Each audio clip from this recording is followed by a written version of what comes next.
Rejoice! Godzilla Minus One has won! Oh yes.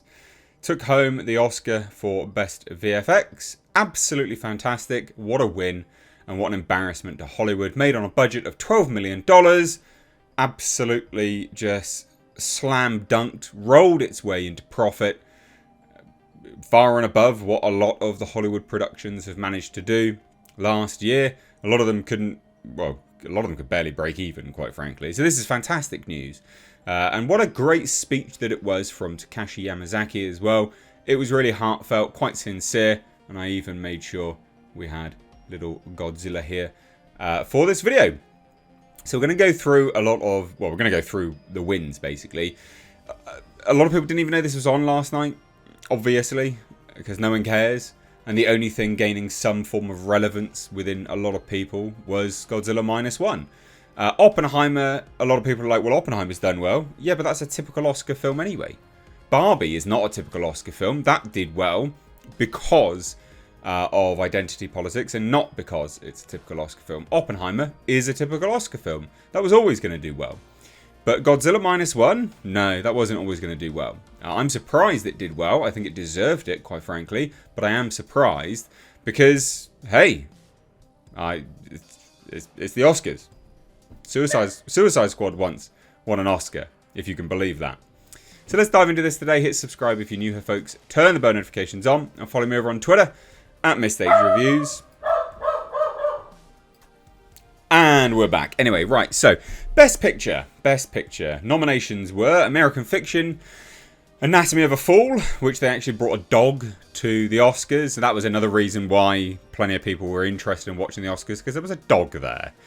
Barbie, The Holdovers, Killers of the Flower Moon, Maestro, Oppenheimer obviously won, Past Lives, Poor Things, and The Zone of Interest. Now, Oppenheimer won that. I'll leave it to you. Do you think it deserved Best Picture? Or do you think something else on that list deserved it?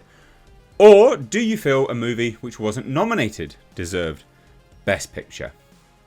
Now, Best Director. We've got Anatomy of a Fall, Killers of the Flower Moon, Oppenheimer, Poor Things, The Zone of Interest. Oppenheimer won that, so it was Christopher Nolan winning the Best Director, of course. But the movies are what you recognise on that list. Do you think they deserved it? Do you think another movie could have won that? Let me know down below. Best Actor. Cillian Murphy in Oppenheimer. Oppenheimer won a lot, obviously. So, yeah, it was Bradley Cooper for The Maestro, Coleman Domingo of Rustin, Paul Giamatti of The Holdovers, Cillian Murphy, Oppenheimer, Jeffrey Wright, American Fiction, and Cillian Murphy won an Oscar. Do you guys think he deserved it? Let me know, or someone else. So, Best Actress. A lot of people were pretty annoyed about this because a lot of people were hoping that Lily Gladstone for Killers of the Flower Moon was going to win. I could see that trending all over Twitter. But it was Emma Stone for Poor Things, which I've seen. I never bothered to review it because it's one of those films that's really difficult to review. Very difficult to review, in fact. Does she deserve it? I don't know. I genuinely don't know. Best Supporting Actor. Robert Downey Jr. won for Oppenheimer, and it was Sterling K. Brown of American Fiction also nominated. Robert De Niro of Killers of the Flower Moon, Ryan Gosling, Barbie, Mark Ruffalo, Poor Things. I think Robert Downey Jr. probably did deserve that out of all of them, but do you think someone else should have been nominated? Let me know down below. Best Supporting Actress. Emily Blunt, Oppenheimer, Danielle Brooks, Colour Purple, America Ferrera, Barbie, Jodie Foster, Niad, Davine Joy Randall for The Holdovers. I'm glad America Ferrera did not win that. She did not deserve that, but I think a lot of people thought she was going to. Original Screenplay was Anatomy of the Fall. The nominations for that I don't think were actually that good, though, because it was Anatomy of a Fall, The Holdovers, Maestro, May, December, Past Lives. I don't think they're that good nominations. Adapted Screenplay, American Fiction won that. But again, I'm looking at them and I'm like, okay, so we've got Barbie, Oppenheimer, Poor Things, Zone of Interest. I think there was some other stuff that should have been up there. Best Animated Feature. Japan, once again, just beating Hollywood down.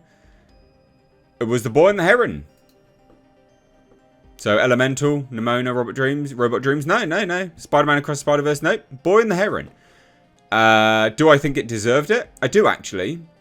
I do. I think based on the criteria, the best of the animated features, that was probably the better. But I think that will annoy a few people. I think a lot of people were vying for Spider-Man to win. But it was surprising. Best international feature.